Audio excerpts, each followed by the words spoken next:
ওম নমঃ শিবায়। নমস্কার প্রিয় দর্শক বন্ধুগণ, মিথুন রাশির জাতক এবং জাতিকাদের ক্ষেত্রে এই এপ্রিল মাসের 15ই এপ্রিল থেকে শুরু করে 20শে এপ্রিল এই যে সময়কালে গ্রহগত অবস্থান এবং তার বিশ্লেষণ সম্পর্কে বিশেষ আলোচনা করলে বলা যাচ্ছে যে এই সময় কিন্তু আপনাদের লগ্নে দেবগুরু বৃহস্পতির সঞ্চার একটা কিন্তু অবস্থান কিন্তু সেটা কিন্তু দেখা যাবে থাকতে। পাশাপাশি আপনাদের দশম ঘরে শনি মহারাজ এবং সূর্যের কিন্তু এক বিরল মহাজাগতিক অবস্থান কিন্তু এই সময় লক্ষ্য করা যাবে।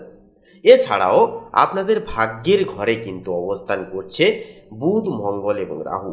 এই যে গ্রহ সমাবেশ, যা আপনাদের জীবনে এক নতুন দিক উন্মোচিত করবে। যথার্থই যেই সমস্ত কাজে, যেই সমস্ত ক্ষেত্রগুলি থেকে একান্তই আপনারা বাধা বিপত্তির সম্মুখীন হয়ে চলেছিলেন, কোনো কাজেই আপনারা একটা আয় উন্নতি লক্ষ্য করতে পারছিলেন না, অনবরত নানান রকম বাধা বিপত্তির সম্মুখীন হয়ে হয়ে কিন্তু আর্থিক নানান রকম সমস্যার জোটে কিন্তু জড়িয়ে পড়েছেন, যার দরুন একটা মানসিক ট্রমা, ডিপ্রেশন বা অ্যাংজাইটির মতো সমস্যা, পাশাপাশি পরিবারের সদস্যদের মধ্যে নানান রকমের বিবাদ এবং কলহ যেন লেগেই রয়েছে। এরকম একটা সিচুয়েশন থেকে কিন্তু এই যে গ্রহগত পরিস্থিতি এবং যে অবস্থানের যে সম্মেলন, যা কিন্তু আপনাদেরকে সম্পূর্ণভাবে বের করে আনবে।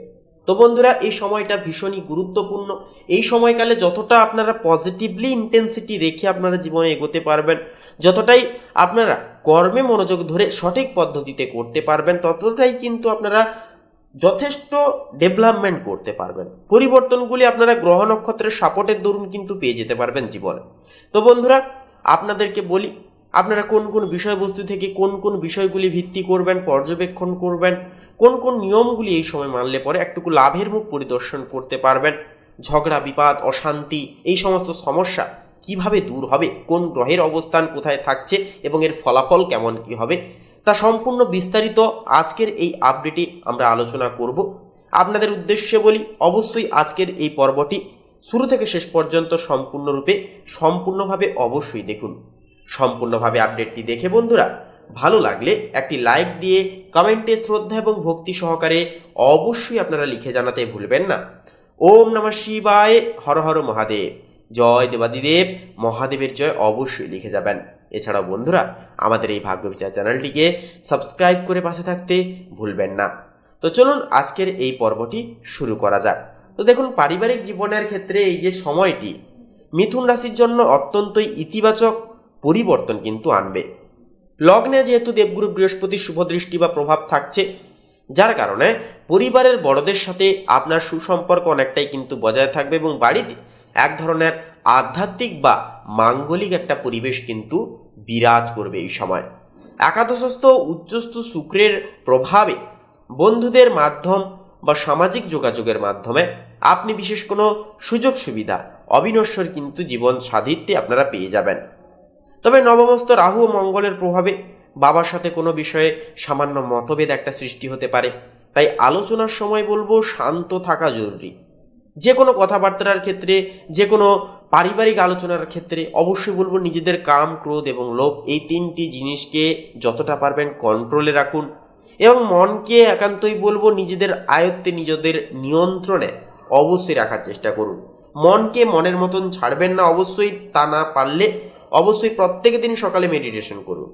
তৃতীয়স্থ কেতুর কারণে প্রতিবেশীদের সাথে কিছুটা দূরত্ব বজায় রাখাও কিন্তু আপনার জন্য স্বস্তিদায়ক হবে। প্রেম ও দাম্পত্য সম্পর্কের ক্ষেত্রে এই সময়টি মিথুন রাশির জন্য মূল্যবান পর্যায়ে বয়ে আনবে। একাদশ ঘরে শুক্র উচ্চস্থ হওয়ার কারণে প্রেমের সম্পর্কে এক ধরনের রাজকীয় আভিজাত্য এবং আনন্দের ছাস ফিরে আসতে চলেছে। যারা অবিবাহিত রয়েছেন, আপনাদের জন্য বড় কোনো সামাজিক অনুষ্ঠানে বিশেষ কারোর সঙ্গে পরিচয় হওয়ার এবং সেখান থেকে প্রণয় হওয়ার কিন্তু একটা যোগ রয়েছে।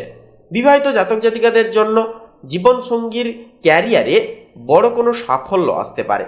লগ্নস্থ বৃহস্পতির প্রভাবে সম্পর্কের মধ্যে এক ধরনের পারস্পরিক শ্রদ্ধা এবং একনিষ্ঠতা ভাব কিন্তু অনেকখানি বজায় থাকবে।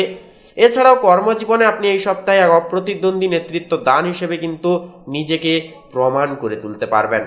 দশম ঘরে সূর্য ও শনির উপস্থিতি নির্দেশ করছে যে যারা প্রশাসন, সরকারি কাজ বা বড় কোনো ম্যানেজমেন্ট পেশার সাথে যারা যুক্ত রয়েছেন, আপনাদের প্রভাব এবং প্রতিপত্তি দুই গুণ কিন্তু এই সময় বাড়তে চলেছে।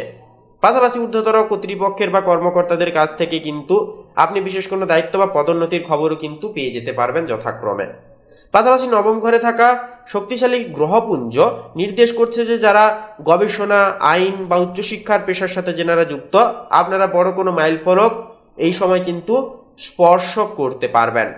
আপনার উদ্ভাবনী শক্তি এই সময় আপনার সাফল্যের মূল চাবিকাঠি কিন্তু হয়ে উঠবে। আর্থিক ব্যবস্থা আপনার ক্ষেত্রে বলি এবারে, তো দেখুন আর্থিক ব্যবস্থা আপনার ক্ষেত্রে এই যে সময়টি মিথুন রাশির জন্য অত্যন্তই লাভদায়ক হয়ে উঠবে। একাদশ ঘরে শুক্র উপস্থিত থাকার কারণে আপনার আয়ের প্রবাহ কয়েক গুণ কিন্তু বৃদ্ধি পাবে। পুরনো কোনো বিনিয়োগ বা শেয়ার বাজারে ইনভেস্ট থেকে হঠাৎ বড় কোনো মুনাফা পাওয়ার একটা যোগ দেখা যাবে।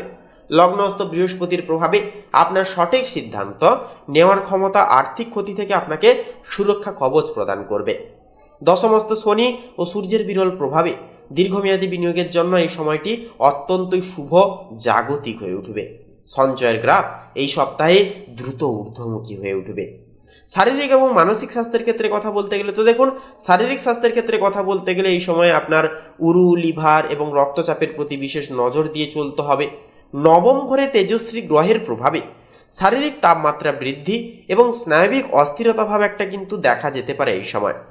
দশমস্ত শনি ও সূর্যের অবস্থান নির্দেশ করছে যা অতিরিক্ত কাজের চাপের কারণে মাঝে মাঝে ক্লান্তি অনুভব আপনারা কিন্তু বিশেষভাবে করে তুলতে পারেন। তবে লগ্নস্থ বৃহস্পতি আপনাকে বড় কোনো রোগ থেকে কিন্তু সুরক্ষা কবচ এই সময় একটা কিন্তু প্রদান করবে এবং মানসিকভাবে অত্যন্ত প্রফুল্লময় করিয়ে তুলবে। নিয়মিত প্রাণায়াম এবং প্রচুর পরিমাণে জলপান করা আপনার সুস্থতার জন্য অত্যন্তই জরুরি হয়ে উঠবে এই সময়কালের জন্য মিথুন লগ্নের জাতক এবং জাতিকাদের ক্ষেত্রে। তাছাড়াও বলবো বন্ধুরা, প্রত্যহ দিন প্রভাতে অবশ্যই ঘুম থেকে উঠে সবার প্রথমে সূর্য প্রণাম করবেন। স্নানের শেষে অবশ্যই শিবলিঙ্গে এক ঘট জল নিবেদন করবেন, একটি বেলপত্র নিবেদন করবেন। যতটা পারবেন আধ্যাত্মিকতার দিকে একটুকু ঝোঁক বাড়ানোর চেষ্টা করবেন। গরিব দুঃখী মানুষজনদের সাধ্য অনুসারে নিয়মিত দান ধ্যান করার চেষ্টা করবেন। সকলের পাশে দাঁড়ানোর চেষ্টা করবেন এবং একটু চেষ্টা করবেন অবশ্যই যাতে প্রত্যেকটা কাজ ভালোবেসে করার, অর্থাৎ প্রত্যেকটা কাজ যদি ভালোবেসে করেন, এই নিয়ম নিষ্ঠা মেনে এই সামান্য কিছু কাজগুলি বা রেমেডিগুলি আপনারা যদি ফলো আপ করতে পারেন, তাহলে বলবো দুর্দান্ত একটা পজিটিভলি ইন্টেন্সিটিভ একটা ফলাফল কিন্তু মিথুন লগ্নের জাতক জাতিকারা আপনারা প্রত্যেকটা দিক থেকে পেয়ে যেতে পারবেন। এবং বিপরীতে অর্থাৎ পরিবর্তে কিন্তু আপনারা একটা সুনির্দিষ্ট পজিটিভলি একটা ফলাফল কিন্তু পেয়ে যাবেন। যেই সমস্ত দিক থেকে অ্যাংজাইটি, ডিপ্রেশন, ট্রমা, মানসিক সমস্যা আপনাদেরকে জাপটে ধরেছিল, সেই সমস্ত বিষয় থেকে অটোমেটিক্যালি আপনারা কিন্তু বেরিয়ে আসতে পারবেন। কারণ গ্রহ নক্ষত্রের গোচর বলয় এবং অবস্থান কিন্তু আপনাদের ক্ষেত্রে অনেকটাই শুভভাবে ফল দেবে। আপনারা যতটাই পজিটিভলি এই অবস্থানগুলোকে জীবনে আপনারা ইনভলভ করাতে পারবেন, ততটাই কিন্তু উন্নতি দেখতে পাবেন। তো বন্ধুরা, আপনাদের ক্ষেত্রে বলি এই যে সময়টা অনেকটাই গুরুত্বপূর্ণ, তাই অবশ্যই সময়টিকে কাজে লাগিয়ে চলুন। তো সামগ্রিকভাবে বলা যায় 15 থেকে 20 এপ্রিলের এই সময়টি মিথুন রাশির জন্য স্বপ্ন পূরণের সময় হবে।